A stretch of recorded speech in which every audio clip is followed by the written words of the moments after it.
Magandang hapon mga ka-happy hour.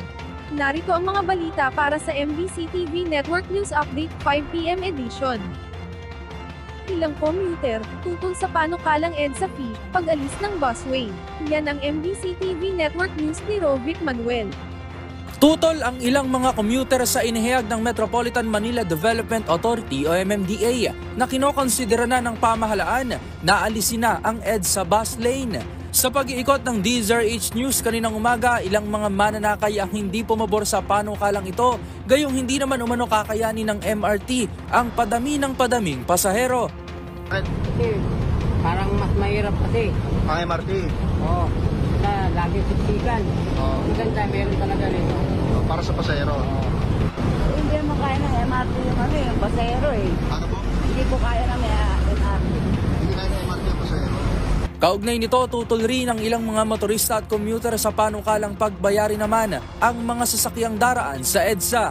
Ayon sa ilan, hindi ito ang solusyon sa mabigat na trapiko, bagkus ayusin at pagtuunan ng pansin ng public transportation dahil nagbabayad naman ng buwis ang bawat Pilipino. Ganun din ang traffic. Ganun pa rin ang traffic, wala pa rin pagbabago. Dapat ayusin na lang yun ng mas transport para maganda naman yung ng mga tao. Kasi magbabayad din ng pinaka-buwis.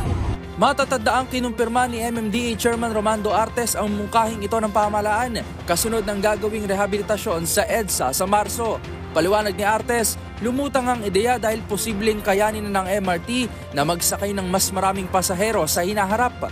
Sakaling tanggalin na aniya ang bus lane, madadagdagan ng isa pang lane ng EDSA para sa iba pang mga sasakyan, kaya luluwag ang daloy ng trapiko.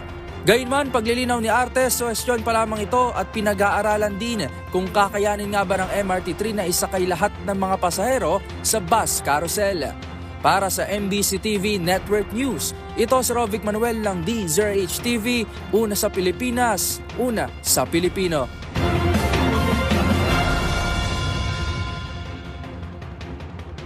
Samantala, VP Sara Duterte, handang harapin ang impeachment. Naglabas na ng pahayag si Vice President Sara Duterte matapos ang pag-impeach sa kanya ng Kamara. Ito ay matapos bumoto ang 215 kongresistang pabor sa impeachment complaint laban sa Vice Presidente noong Miyerkules. Ginawa nila ito sa huling araw mismo ng sesyon ng Kongreso. Agad namang nai-transmit ang complaint para isa lang sa impeachment trial ng Senado. Pero posibleng sa Hunyo na ito simula ng mataas na kapulungan, alinsunod sa pahayag ni Senate President Francis Chiz Escudero. Sa kanyang pahayag, sinabi ni VP Duterte ang mga katagang God Save the Philippines, iyan ay dahil malala na raw ang sitwasyon ng bansa mula sa kamay ng mga opisyal nitong umaabuso sa kapangyarihan. Iyan ay dahil malala na raw ang sitwasyon ng bansa mula sa kamay ng mga opisyal nitong umaabuso sa kapangyarihan. Iginiit din niya na hindi siya nagbanta kay President Ferdinand Bongbong Marcos Jr., First Lady Liza Marcos, at kay House Speaker Martin Romualdez at ang mga miyembro ng Kamara lamang umano ang nagsasabi na nagbanta siya.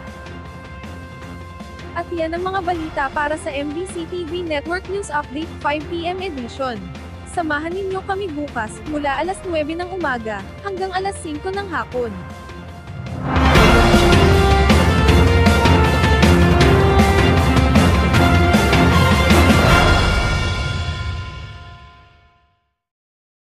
Mga ka-happy hour, kung gusto mong manood ang mga balita sa MBC TV Network News Update, mag-subscribe sa aming YouTube channel, i-like ang aming Facebook page, at i-follow sa aming TikTok account.